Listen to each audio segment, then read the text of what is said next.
नमस्कार मित्रों, आज हम भगवान श्री कृष्ण द्वारा बताए गए ज्ञान को ग्रहण करेंगे। उससे पूर्व यदि आप इस चैनल के लिए नए हैं तो कृपया हमारे चैनल को सब्सक्राइब करें ताकि आप ऐसी और वीडियोस का आनंद ले सकें। और यदि आप भगवान श्री कृष्ण के सच्चे भक्त हैं तो वीडियो को पूरा जरूर देखें।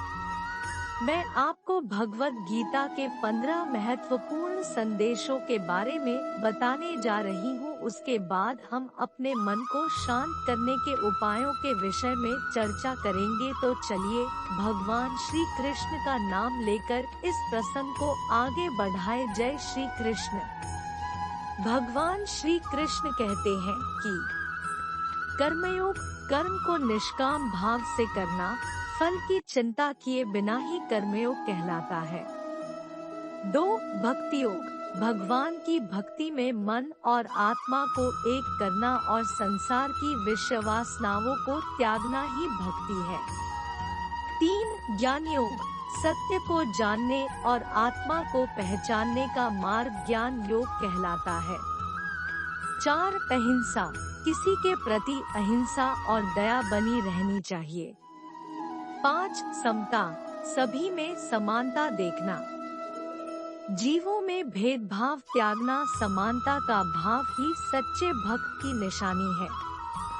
6. आत्मनिरीक्षण आत्मा को पहचानने का मार्ग और आत्मविश्वास बढ़ाना। 7. आत्मसंयम इंद्रियों का नियंत्रण करना और मानसिक शांति पाना। 8. त्याग आसक्ति को त्याग कर आत्मा को मुक्ति की दिशा में प्रस्तुत रहना। 9. दैवी और आसुरी स्वभाव उचित गुणों का अनुसरण करने की महत्वपूर्णता। 10. आत्म साक्षात्कार आत्मा का स्वयं के द्वारा अनुभव करना और उसकी अमरता में विश्वास करना।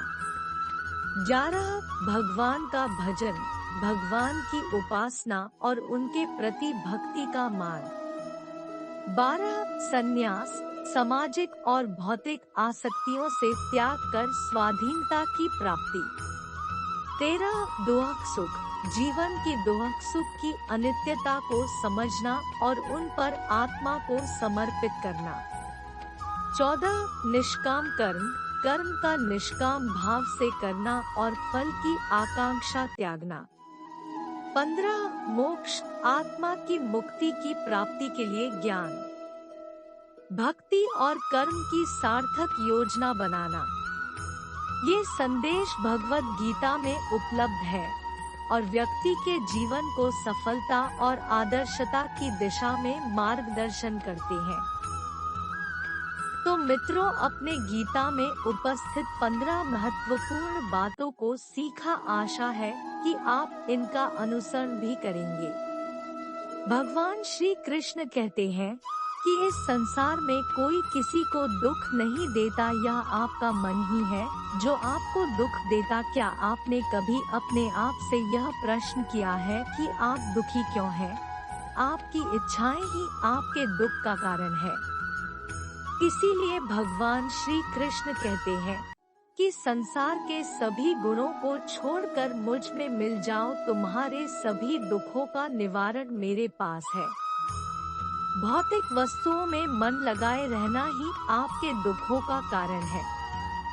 इसलिए इनसे बाहर निकलो और परमपिता परमात्मा को पहचानो जो तुम्हारे अंतिम लक्ष्य है। भगवान यह नहीं कहते कि तुम सब कुछ छोड़कर भगवान की भक्ति में लीन हो जाओ, किंतु तुम अपना कर्म करो और भगवान का स्मरण करते रही। कलयुग ही एकमात्र ऐसा युग है जिसमें भगवान का नाम लेने से सभी पाप नष्ट हो जाते हैं। अब हम जानेंगे कि चित्त यानी कि मन को नियंत्रण में कैसे करें। आपको यह पता होना चाहिए कि आप अपने मन के वश में हैं या आपका मन आपके वश में है। हमें अपने मन का गुलाम नहीं बनाना, हमें उसे अपना गुलाम बनाना है। साधना ही एकमात्र ऐसा साधन है जिससे आप अपने मन को वश में कर सकते हैं। यदि आपका मन कहता है कि सब तो गलत काम कर रही हैं, हम भी कर लेंगे तो न क्या हो जाएगा। तो आप अपने मन को समझाइए कि भले ही पूरा जवान गलत हो, किंतु हमें सत्य के मार्ग पर ही चलना है।